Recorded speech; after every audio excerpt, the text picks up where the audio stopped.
Hello, everyone, and welcome to the Career Advice Series webinar, Choosing a Destination, Proactively Managing Your Career as a Mid-Level Associate. I am Emily Roshek, Associate Director of ABA Legal Career Central, a career center that offers both career development resources and a job board for law students, lawyers, and other legal professionals across all disciplines and career stages. It is my pleasure to introduce our speaker today, Marian Lee. Marian is a coach, author, and consultant on lawyer career development. She practiced as a commercial litigator for 16 years before becoming the first director of professional development at Brownstein, Hyatt, Farber, Schreck, a 240-lawyer firm based in Denver. There, she created in-house training programs, a level-based associate advancement process, and programs focused on first-year lawyers, senior associates, and new partners. She also wrote a book on lawyer career development, Building Your Ladder, an associate's guide to success beyond partnership, published by the ABA in 2013. In early 2017, she left her firm and started Career Reinvention, a coaching and consulting practice focused on lawyers. Thank you so much for being here, Marian. I'll turn it over to you. Thanks, Emily. I'm really delighted to be here. Thank you all for attending. This is my first webcast, so you're going to have to bear with me. It's a little unusual not being able to see the audience or know how things are landing. So please feel free to use the chat box or the question note box on your computer. We're going to talk today about taking charge of your legal career, specifically as an associate in a law firm. 30 years ago, when I started as an associate, you didn't have to do that. Pretty much the career path was straightforward. You do good work for 7 or 8 years, be loyal and dependable, make your billable hours, and you're likely to become a partner. Once you made partner, you were pretty much set. The legal services market has changed drastically since then, particularly after the recession. These changes have impacted our career paths. They've limited some options, but they've also opened up some new ones. The bottom line is, given where we are today, it doesn't serve you well to drift through your career on autopilot and just kind of see what happens. To obtain the best outcome, you need to be proactive and deliberate in choosing the destination you want to head for and taking the steps necessary to get there. In your early years, you may not know what you want your destination to be, and that's normal. But at that point, and we'll talk about this a little bit, you want to preserve as many options as you can for yourself by laying a strong foundation. In this session, we're going to talk about some tools for evaluating your options, identifying the destination that fits you, and designing a career plan to get you there. Before we get into the nuts and bolts of career strategy, it's helpful to have some background on how the legal industry has evolved over the past 30 years. It helps to understand the economic factors that are driving law firm decisions today, as well as the environment that baby boomer lawyers, many of whom are leading law firms today, grew up in. New slide. In the second half of the 20th century, law firm revenues grew exponentially. The billable hour model gave firms huge power to generate revenue once they had a significant base of institutional clients. To increase revenue, firms just had to push their lawyers to bill more hours, and they rewarded them for it. It wasn't necessarily a request to inflate hours or be dishonest, but if, for example, in writing a brief, you could take 10 hours or 20 hours, the firm, at least implicitly, encouraged the lawyer to take 20. There's a lot of discretion in how much time a lawyer can put into a particular project, particularly if there's no limit imposed by the client. You can do a Cadillac job or a Corolla job on a particular project. Why not do the Cadillac job? Firms could also raise billing rates every year. In very few other industries could business get away with this. Every January, law firms pretty much just gave themselves a raise. Efficiency in delivering legal services wasn't valued because actually it hurt the firm's revenue stream. Clients and lawyers were in conflict, with lawyers wanting to take more time for everything and clients wanting them to take less. For the most part, however, clients would pay what they were billed without challenging the time spent, the hourly rates, or the staffing choices the firm made. In the legal service industry, it was a seller's market. Firms were in the driver's seat. What are the implications for associate careers? So at that time, partnership was presumed to be the goal of every associate. The path was pretty straightforward and one size fits all. There was a lot of room for new partners because the firms had the ability to increase revenue pretty easily. The early years of partnership offered a long ramping up period for a new partner to build a practice and develop business. If the partner didn't develop business, that was no problem. They could still remain as a service partner. Once you made partner, you were likely to stay at the firm for your whole career, and there wasn't much lateral partner movement. Beginning in the 1990s, the industry started to see more checks and balances on the ability to bill unlimited hours. Clients became more savvy, and they started scrutinizing their bills a lot more closely.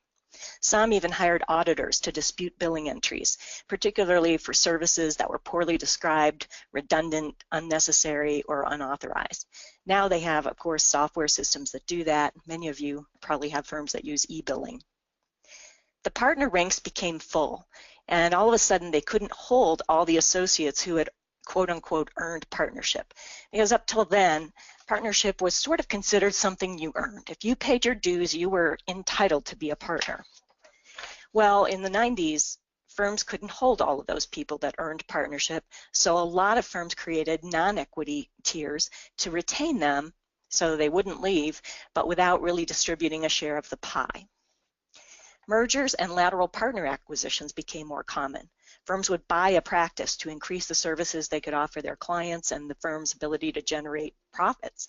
This caused another barrier for making partner, especially equity partner, because lateral partners were hired with these books of business and took equity spots that could have gone to homegrown lawyers that made partner. Despite these factors, though, firms still enjoyed high profitability and demand for legal services continued to grow. And then it changed into a buyer's market. In 2009, everything changed. While the recession had serious effects on markets all over the world, its impact on the legal market was particularly acute. Those of you who graduated around that time know this was a terrible time. The market dried up. There was no work.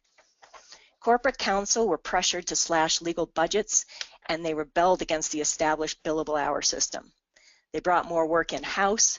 They started to demand efficiency, value, and predictability from their outside counsel. They want to know how much something is going to cost. They requested more alternative fee arrangements like caps, fixed fees, and outcome-based fees or premiums. In the past, lawyers had been known for saying, I can't really estimate what these services will cost. It's way too complicated. I'm not like a construction contractor. But clients started to say, that's tough. Figure it out. You're going to have to learn how to do project management on legal work and figure out how to charge me in a way that adds some degree of predictability. They heavily scrutinized their bills.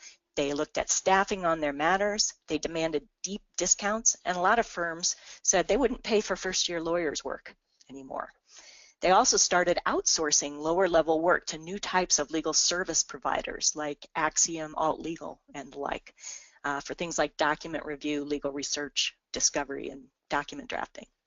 This movement, plus the overall decline in the economy, brought about a sharp decline in the demand for legal services.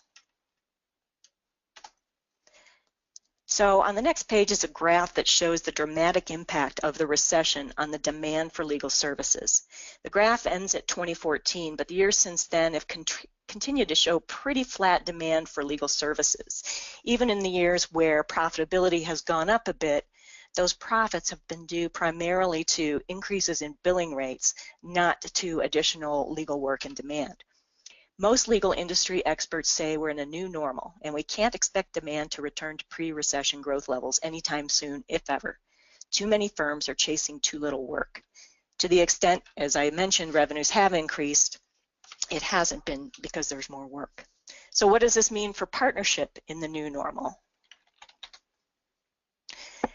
There's less room for partners who don't generate business. Fewer associates are making partner. Proven business generation rather than potential has become a requirement for partnership at many firms, And those who are already partners are under greater scrutiny and more pressure to produce revenue. Service partners are becoming more rare. There's less and less room for them. And firms are creating new categories of lawyers, particularly on non-partnership tracks that meet market demands and cost less. So how do these changes affect associate career strategy? The most important thing is to avoid the student mindset and to shift when you're a junior associate. I made a mistake when I was a junior associate, and I've seen new associates enter the profession with this. They come into the firm thinking of it as though they're still in law school. The partners are like professors who are there to teach them. The assignments are all going to be given equally. They're entitled to be taught and trained, and all they have to do is just do a good work on the assignments that they're given. It's all just about the work product. That's not the case when you join a law firm. You need to avoid this trap by shifting from a mindset of, oh, I'm entitled to be given assignments and be fed work, to one of, I've got my own little business now. The partners are my clients. I want to build client loyalty. I want them to love working with me. You have to earn the work projects, and the same way that your partners have to earn projects from outside clients. The better you are at earning work and building relationships, the richer your assignments will be, the better experience you'll get, the more mentoring you'll receive, and the brighter your career prospects will be. So in order to plan a career strategy, it's important to understand the big picture of how associates add value to a firm at different stages of their career and how that progression relates to your marketability. This table shows how you can effectively build your value, and this is as perceived by your firm at different phases of your career. In your junior years, your goal should be to build your reputation and generate demand for your services among internal clients, particularly at the beginning. You don't have a lot of knowledge or experience to offer as a brand new lawyer, but what you do have that can distinguish you from other associates are gateway attributes. These attributes, such as enthusiasm, initiative, curiosity, responsiveness, and receptivity to feedback, affect how much partners will want to work with you. I had no idea when I was a new associate how important these things were. And every new associate I work with and I coach, I stress this over and over. They're very surprised. They're like, why? Isn't it just about the work? If I just do good work, isn't that enough? No, you need to do really, really good work, and you need to show these gateway attributes. People have to enjoy working with you. You got to also remember that at this first early stage, the firm is losing money on you. They're investing in you because they believe, based on your resume and your track record, that you'll become a strong, valuable associate in a few years. You also want to show your dedication to the firm by becoming a great lawyer and staying productive, seeking out work when things are slow to keep your hours up. You also need to learn as much as possible through your work assignments by asking good questions and taking advantage of training opportunities. A high priority is to build relationships through the firm. Good relationships will help you succeed whether at the staff, associate, or partner level. The impressions you create at this stage are going to stay with you, so you want to build a strong, positive personal brand. Then in your mid-level years, your goal should be to gain more sophisticated skills and deeper practice area knowledge. At this stage, the firm is starting to recoup its investment, and you're becoming profitable for the firm. You need to continue building relationships, extend your network within the firm, and also grow relationships outside the firm. You'll maximize your value by understanding the law firm's economics, contributing to profitability by meeting the hours expectations, capturing all your time, turning it in promptly, and gaining efficiency so partners don't have to write off much, if any, of your billable time. It's also a good idea to start getting involved in outside organizations like bar and industry associations. And then in your senior associate years, in the third column, you add the most value by maintaining high productivity, running matters independently, increasing your involvement in the firm and community, developing junior lawyers, and continuing to build relationships. Visibility is really important if you want to be considered for partnership. Staying in your office with your head down, closing the door is not going to serve you well. You need to have accomplishments, and you need to make them known to the key people in the firm. Next slide. Here's a graph that shows in a very rough way how an associate's marketability and value expand over time and then decrease. By marketability, I mean your appeal to other firms if you wanted to go change jobs and work at another law firm. Your marketability is, how many options can you likely generate for yourself because of your value and your capabilities. It's closely tied to your value to the law firm, but there are some small differences. So let's focus on your junior years, years 0 to 3. In those years, your value lies in the ability, and again, this is from the firm's perspective, to provide base level services like research, writing, and analysis at modest billing rates. Although clients sometimes balk at paying for brand new lawyers' work, after the first year, they expect to pay very low associate rates for these base level services. At this point, your value to the firm slightly exceeds your value to the outside firms because they've invested in you and they want to keep you until you become profitable.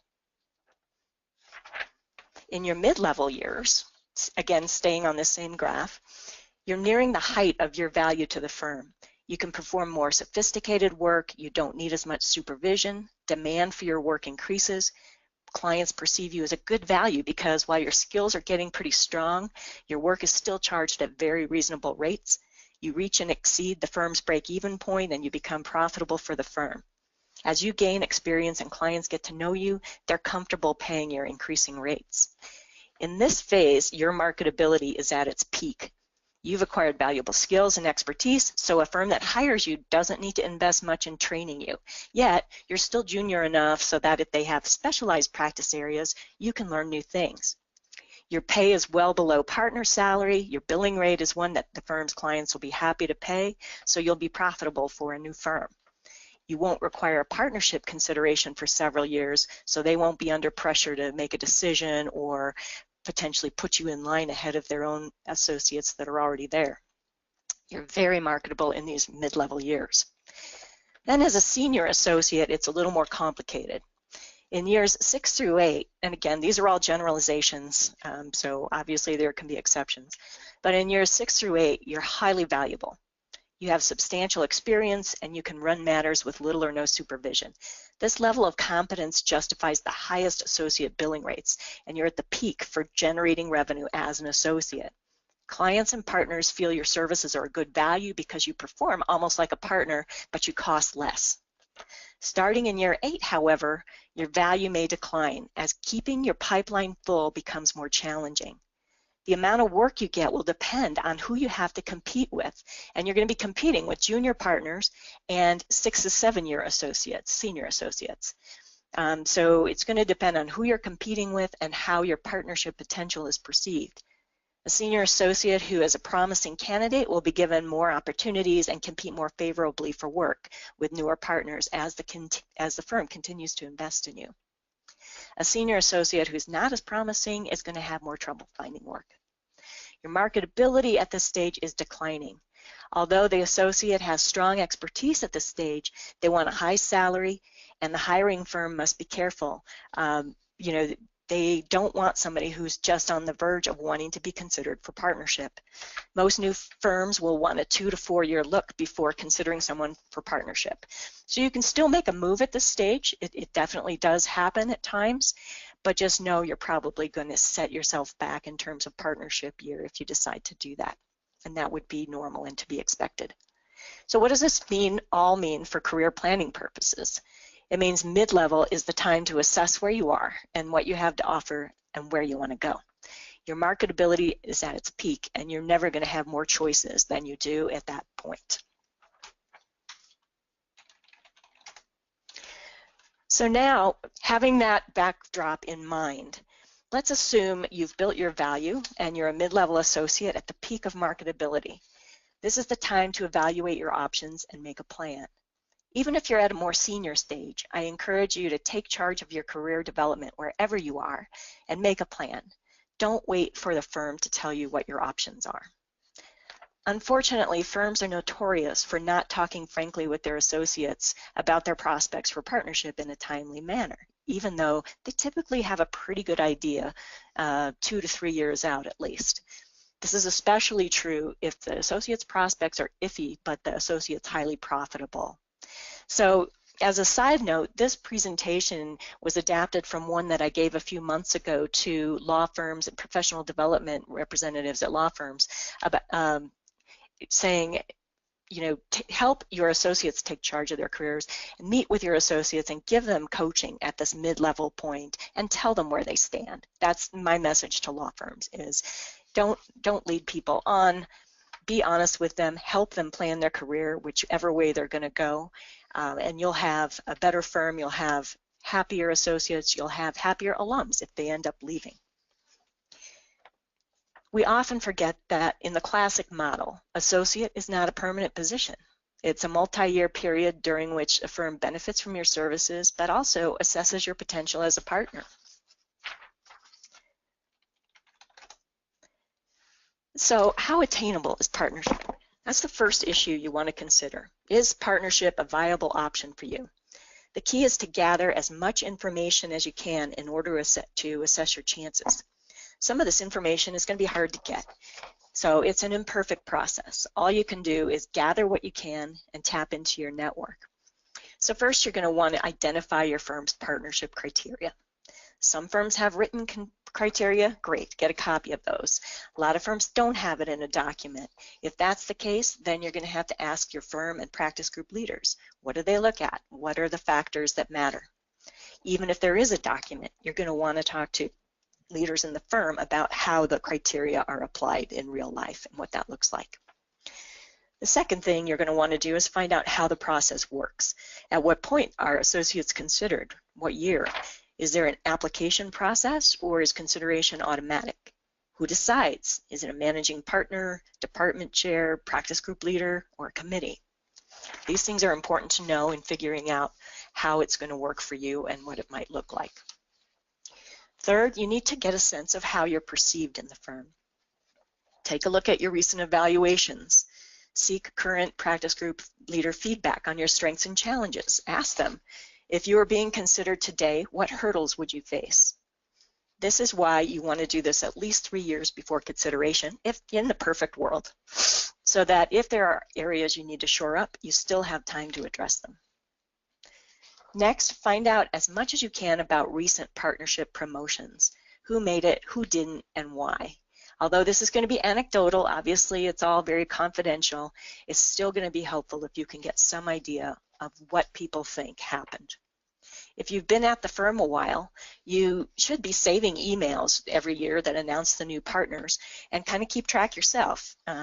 It doesn't tell you why people made it or why they didn't, but you can start to see a pattern many times if you see who the people are that made it. Next, evaluate the status of your practice group within the firm. This is a factor that frustrates associates most. Sometimes this is totally outside of your control, but unfortunately it does affect partnership decisions. Is your practice group busy? Is it in high demand? You may not know how profitable it is, maybe those numbers aren't published, but you can generally tell if they're firing on all cylinders and doing really well. How many others are up for partnership, particularly within your practice area? How many partners has your practice group made in recent years? Has it been a while, or is there a glut of new partners? In a rare case, and typically you wouldn't do this late in your career, but in a rare case, you might want to consider changing practice areas if there's one that's related to yours and wouldn't be drastically different. If you're in a really weak practice group, it's going to be really hard to make partner. Chances are if you transfer, you'll take longer, but it may improve your opportunities overall in the long run. So next, let's talk about typical partnership criteria. Obviously, every firm has its own criteria, but generally there's some variation of the kinds of things that are listed on this slide. All of these criteria, I have to tell you, are not created equal. Know that business development is usually a heavily weighted factor. You're going to want to look at quality of work, productivity, developing others, contributions to the firm, leadership skills. Can you get people on board to accomplish a goal on a team or a committee? And management abilities. Can you stay on top of administrative requirements and keep track of time and review your pro forma is timely. Following the firm's rules can be really helpful. These are the kinds of things that they look at for promoting partners, and you're going to want to assess yourself against these areas. Next slide. Another way to see how you match up is to think about the 4 categories of lawyer contributions to a firm.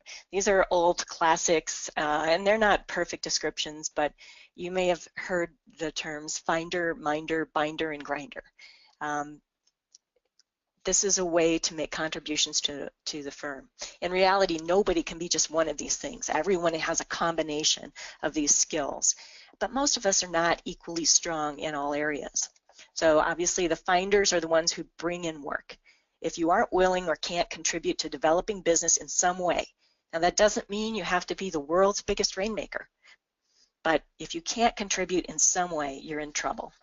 The other categories can complement this skill set, but they will not make up for a lack of it at most firms. Minders add value and profitability through sound management practices, minding the firm's business and their own practice effectively. They bill, they collect, they choose good quality, solid clients. Binders add an intangible but valuable skill set to the mix. Their affinity for relationships often helps them to be good finders as well. There's usually an overlap here. But they also can bind existing clients to the firm. They also help by leading teams and committees effectively and helping to really earn loyalty of other employees to the firm. And finally, grinders are the ones who obviously do the work. All partners have to contribute and be grinders to some extent. This expectation is a given, though. It's not a signature attribute at the partner level. If this is your only contribution, it won't be enough. So let's take a look at the long term. As you consider both the desirability and the attainability of partnership, think about what that trajectory is likely to look like. So at this graph, the left mountain, so there's like a small mountain and a big one. The left one is a compressed version of the associate one that I showed you. The right one is the post-partner phase. So generally, here's what it looks like. As a new partner, you fall into a chasm, that low point. Your profitability is decreasing as your salary increases. Your billable rate has increased, but your hours are likely to decrease. Demand for your services drops as senior partners are less eager to staff you as a second partner on a matter of theirs. At the same time, it's not likely that you're generating a substantial amount of external business yet. At this stage, the firm is essentially making a leap of faith, betting that you will be able to climb out of that chasm in a few years and reach even higher levels of profitability later. Your marketability is low at this time for similar reasons. As a partner, unless you have a very highly specialized level of expertise or type of expertise, you're only marketable if you have a book of business. And this usually takes several years to develop. Firms know that. So we're going to go through these different phases of the partner half here. As a 2 to 5 year partner, your value is increasing with experience, higher billing rates, and increased demand for your expertise. You also add value to the firm by training, mentoring, running committees, and making other contributions. Then, as a 5 to 10 year partner, your value is increasing rapidly. You're starting to see the fruits of your long years of relationship building. These are typically years of high productivity and motivation. So when we talk about how important it is to develop business, I always talk to associates just beginning their careers about building relationships. So business development doesn't mean you have to bring in big clients as an associate. It does mean you need to build relationships and lay the groundwork so that later, after 10 or 12 years, you're going to start to see business coming in as a result of that. It's a long-term process. So then as a 10 to 15 year partner, you're reaching your peak of profitability. Your book of business is continuing to increase as your contemporaries are taking leadership positions in companies and firms, and they're referring work to you on a regular basis. Your expertise is becoming distinguished in your field, and you're an experienced leader and manager. Your marketability is high as well for the same reasons. Other firms may want to buy your practice and hire you.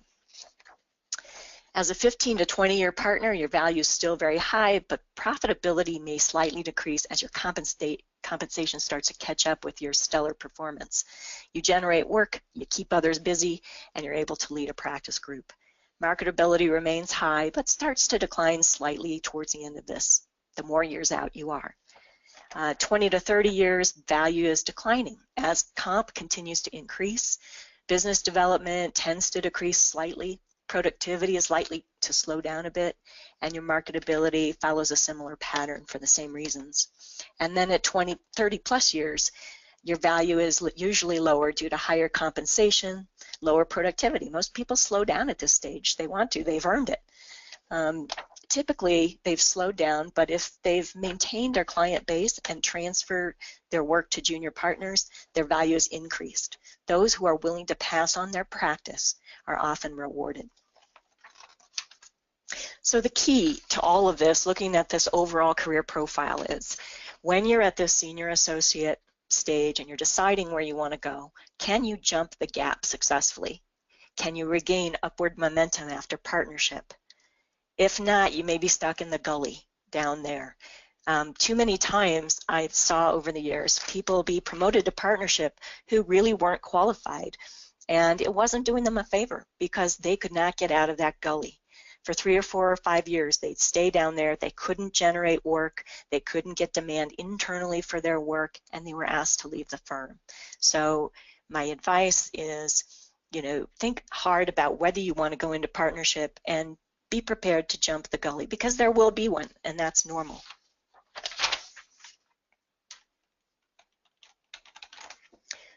The next step in the analysis is to consider whether, even if you meet the criteria, you even want to be a partner.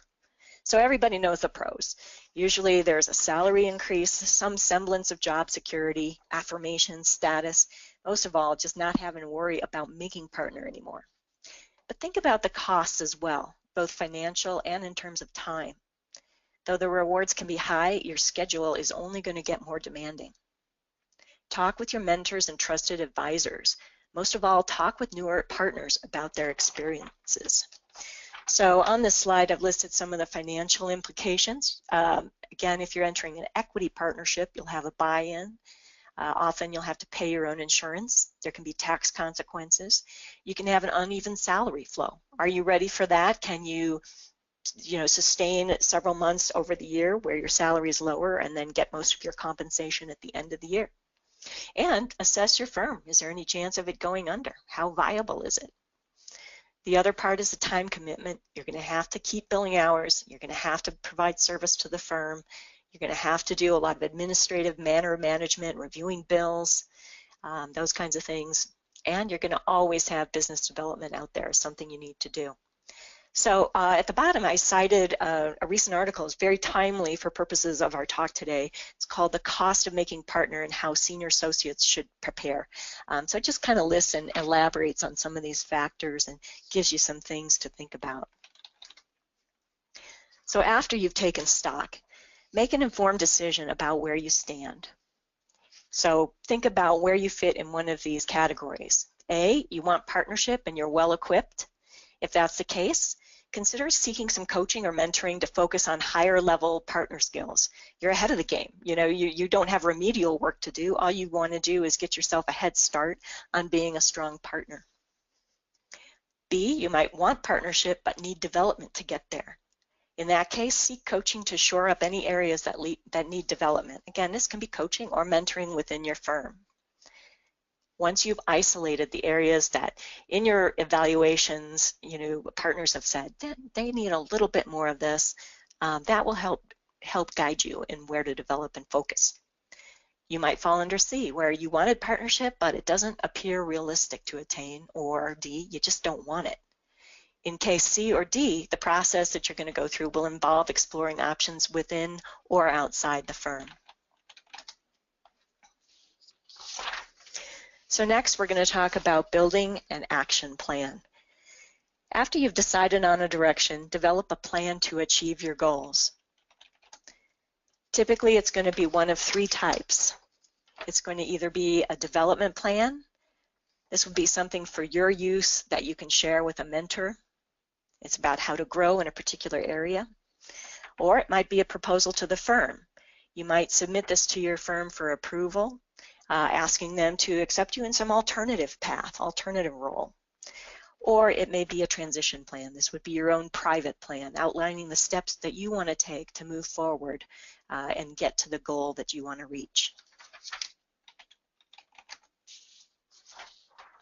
So first we have sort of a sample development plan. There is no one right way to do this. This is just one example of what it could look like. But you want to outline the areas in which you want to develop, set specific goals. I want to, meet 5 new people every, within every month from now on. It should also say what the action steps are going to be for getting there, how you're going to do it, and by when. Set a deadline for yourself. The biggest areas where people usually need to work are things like relationship development, communication, leadership, and management skills. So the second kind of plan is a proposal to the firm. This is going to require a lot of research. So depends on what you want to propose. Do you want to propose a contract position or being a staff attorney? Obviously, you're going to research precedent and policies and history within the firm. Does the firm have a policy for doing that? If so, obviously you want to get that and follow the steps that it requires you to take to ask for that kind of position. You're going to want to talk to stakeholders, your practice group leaders, the people that you work for frequently. Talk to them about how they would react to the idea. You want to talk with prior participants who've made similar proposals, if you know of any. And then you're going to want to do external research. What have other firms done? Have they created these kinds of positions? What are the pros and cons? This information will be important. What we found over the years is that showing that other firms are doing something, whether it's creating a staff attorney position or whatever it is, doesn't guarantee that your firm will automatically do it. But if no other firms have done it, it's going to be a harder sell. So it's going to help you if you can show that some other firms are doing what you're proposing. Next, you're going to want to identify obstacles and advantages, assess the viability of a proposal, identify obstacles, and prepare to address them. So think about, okay, they're going to be mad. The common one is on a part-time proposal, say. Obstacles are, well, they had somebody before who was part-time and she wouldn't be available to clients on Fridays, and it was a huge, huge mess. So you're going to say, well, in my proposal, I know that in the past this has been an issue, but I'm going to address that by always being available on Fridays and being flexible about the days that I take off, whatever it is. But you're going to want to think about their objections in advance. You're going to also want to be able to identify what are the benefits to the firm from this proposal. And a lot of times, if you're going to an alternative position, it's great because it lets the firm offer you at a lower billing rate. Yes, you have to probably sacrifice some salary to do it, no question. But it also could make you more marketable to clients because more and more they're being pressured on price and they want to find low-cost ways to provide legal services. So last, you're going to just think about timeline, strategy, and the outline of the proposal in your plan. So the third kind of proposal is a transition plan. If you're going to propose this, you want to if you're going to consider this, you want to identify the elements of your desired career outcome. You might consider taking a personality or work style assessment to kind of figure out what would really fit me better. What are my options? What kinds of things are out there that I might not have thought of? You're going to want to gather information. What options might fit you best? You might want to go to another firm. If it's another firm, is it going to be bigger, same size, smaller? You can investigate the pros and cons of that. Solo practice might be an option for some people. In-house work obviously can be great in terms of not having to generate business, not having to keep track of your time. The only caveat that I always tell my clients when going in-house is sometimes it can be tough to go back to a firm after being in-house. So if you make that move, kind of consider that you're probably not going to go back to a firm. It's not impossible, but it can be hard. Similarly with government work. Government government agencies, state and federal, can have lots and lots of legal opportunities. There can be great benefits. There can be all kinds of good perks to that, good schedules. It may be a good outcome for your particular profile. And then increasingly popular are nonprofit organizations. Those can be great places to work and provide some meaning in your life. So you're going to want to look at those options and maybe pick 3 or 4 that appeal to you the most, and then analyze the pros and cons. You know, what's the good and the bad about each of these, and which one do I want to pursue? And once you've outlined that, you know, you're going to want to outline some steps for how am I going to go find that position? How am I going to market myself? And there's all kinds of great articles and literature out there on that. So whichever kind of plan you've made, once it's established, a coach can support you in working the action plan and holding you accountable. Coaching sessions involve checking in on progress, accountability for completion of action items, discussion and identification of obstacles. What's going to get in the way of trying to do this? And then setting action items for the next session. You can also ask a mentor to serve this role if you have a well-established, trusting relationship with them. Obviously, if it's a transition plan, it's very, very sensitive, and it's unlikely you'll do that with a mentor in your current firm. But if that's what you need, an outside coach may be the way to go. The other thing to consider is in working the plan, for the first 2 types of plans, many firms offer coaching, so ask your professional development or HR department if the firm hires coaches for lawyers, and see if you can avail yourself of this resource. If they don't, you can hire a coach on your own, and many lawyers do. They just say, I don't want to go through the firm, I just want to hire somebody on my own to work with me. Typically, they'll do a 3 or 6 month engagement and really just help keep you focused on your goals and help you think of things you might not have thought of without some external prodding.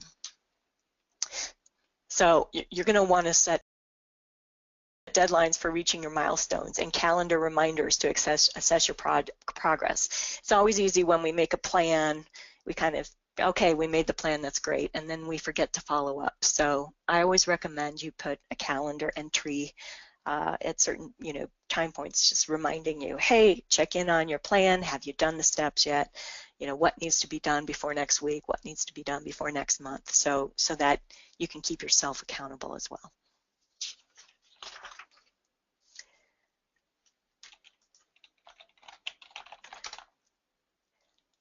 So in conclusion, in today's environment, partnership is not an automatic choice. It's harder to achieve and maintain than ever before. Again, even partners who've been at firms for years are being scrutinized for profitability and sometimes being asked to leave. At the same time, new career possibilities may be available that didn't exist 20 years ago. You can increase the likelihood of a satisfying outcome by taking charge, educating yourself, evaluating your options, and choosing a direction sooner rather than later. If you take nothing else from this program, it's that you have the power to decide where you go. Don't leave that up to someone else. Thank you very much. We do have a question. What are the other options like? For people who've always been in firms, what are the differences working in-house? So what people have reported is that going in-house, again, different in-house positions can vary widely, right? Each company assigns different duties to their in-house counsel and structures their legal department differently. But generally, people really enjoy that. You have one client, you get to know them really, really well. You know what their needs are. You learn what their business really entails and how you can help support the business. And so it's really delving into one client. It's also, as I said, administratively can be very nice not to have to bill hours, not to have to constantly keep track of your time and feel like you have to meet a certain threshold. Now that's not to say you're not going to be busy. A lot of in-house counsels work very hard and a lot of hours and just as hard as law firm lawyers, although there can be variations. So there's no guarantee about the workload. It depends on the individual place. But not keeping track of time is a really big benefit for a lot of people. The other issue, of course, maybe the biggest one, is that you don't have to develop clients. And that can be one of the most stressful pieces of being a law firm partner. And it's, as I said, becoming more and more important. People don't have to be the world's biggest rainmaker, but it does take effort and time and cultivation and getting out there. And some people really just don't want to spend that time and don't want to do those activities or have that pressure. So if you really, really don't like business development, in-house can be a great option. Let's see what other questions we have. How should an associate approach partnership options when the timeline is closer to 10 to 12 years and not 7 to 8? It can be really hard. Yes, you would stretch that. You would stretch that out. You have, frankly, a longer period of time where you might still be marketable. But the hardest thing, the biggest thing is to start far enough ahead, at least 3 years before consideration, so that if you discover there's a hurdle you need to overcome, you have time to work on that, if that's the direction you want to go. A lot of people, too, have a hard time determining what it takes to make partner at a given firm. You know, it's unfortunate that some firms are pretty transparent about it, and they'll just come out there and say it's 8 years, whatever, and other firms are more wiggly about it. And the best thing that you can do is talk to your firm leaders, talk to a mentor that you trust, and just say, what does it usually look like? It can be really hard to get this information. It's also been controversial, surprisingly to me, but over the years, that some firms don't want to publish partnership criteria. They don't want to write it down because they're afraid then if somebody comes along and they can say they've met all these, then they have to make them a partner, and it hurts their flexibility. I think a lot of firms have overcome that now, so it's becoming more common to put them in writing, but unfortunately, there's still a fair number of firms that don't put it in writing. So again, it's having those mentors to go to and ask that's going to be the most helpful thing that you can do. So another question, if you're thinking about transitioning to a new firm and you know you don't want to be a partner, especially if that firm knows that partnership is difficult, does it make sense to discuss this while interviewing? Or does that connote a sense that you're not committed? That's a great question.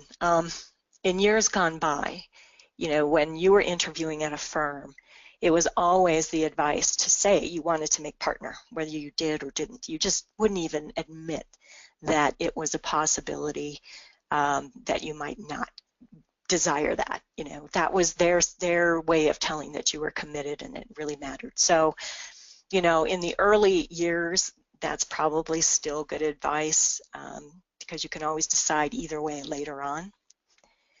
But when you're as senior as the person asking this question, if you're, you know, very senior out and you know you don't want to be a partner and you're thinking of moving, I would discuss this at the time of the interviews. It's like if, you know, if that bothers them, well, then, you know, it's not a good firm for you. But in some cases, that might actually be a relief to them. They might say, oh, great, we don't have to make you partner. What are the options? How can we make you profitable and use you for our clients in a way that makes sense, you know, for you, gives you a good salary, but also makes you reasonably priced for our clients and gives you some predictability about what's expected of you and what's required to keep your job. So sometimes bringing up that subject may actually be a relief to the firm that you're going to if you're a very senior associate and they need help at that level. So another question, if you worked for a firm but then you left to work at a startup company, what options do you have in the legal world? Kind of depends on how long you worked for a firm. If it was, you know, beyond that 3 to 4 year period, you know, you probably have some pretty solid skills and you probably have some similar options to what any other mid-level would have. The thing is, some of your startup company years, and again, I don't know if it's 2 years or 8 years, but some of those years may not count if you want to go back to a firm. You know, they may treat you as a 5th year, they may treat you as a 6th year. It's going to be unclear and very, you know, fact specific how much credit they'll give you for your years out. But just in terms of experience, you can market yourself as, you know, I have all the strengths of a standard mid-level associate, plus the insights that working for a company does. I understand business. I understand clients' business needs and their concerns. You know, that's one of the biggest complaints about that clients have today, is saying my lawyers don't take the time to understand my business. So somebody who has good solid business experience can be really valuable in a law firm if they market that. And then another question, at what stage are you most marketable from moving to in-house? Does it differ from marketability for moving to another firm? I would say it's pretty similar, although your marketability for going in-house probably extends longer. So, you know, they probably, again, different companies look for different things and have different sizes of legal departments. A lot of in-house counsel really want somebody at least 5-6 years out or more. Usually they don't want, you know, 2 or 3 year lawyers. Again, there can be exceptions, but usually the more experienced you are, the better. And unlike for a firm where the demand kind of tends to drop off after year 8 or 9, you can pretty much reach out for in-house at any time. And the more senior you are, the more experience you have, may make you even more marketable. Are there any more questions that anybody would like to ask before we wrap up here? It's been really a pleasure talking with you today. Again, it's strange for me because I don't get to see you all and be in the same room, but I really appreciate your attending and asking questions, and hope some of this was helpful. Oh, we do have one more question. What are the most effective recruitment tools for in-house positions, both for private companies and nonprofit entities like educational institutions and nonprofits? So effective recruitment tools, maybe somebody could reframe that, but in-house positions, places to look for those are on the ACC website, the Association of Corporate Counsel. They have a great job board that advertises in-house positions. And then obviously, you know, more and more places are using LinkedIn. So that can be a good way. And it's interesting, some law firms even facilitate placing their associates in-house. If they know that the associate really isn't going to be a partner, they will help facilitate placing them with a client. So sometimes that's an option to explore. And then it's a great situation to be in, because you get in-house and then sometimes you get to continue the relationship with your old firm, except, you know, they're the ones that have to kind of sell to you. So it's kind of a nice situation. And obviously if they're a client of the firm that you've worked with, you've got a head start because you understand what their work is like and know something about their business.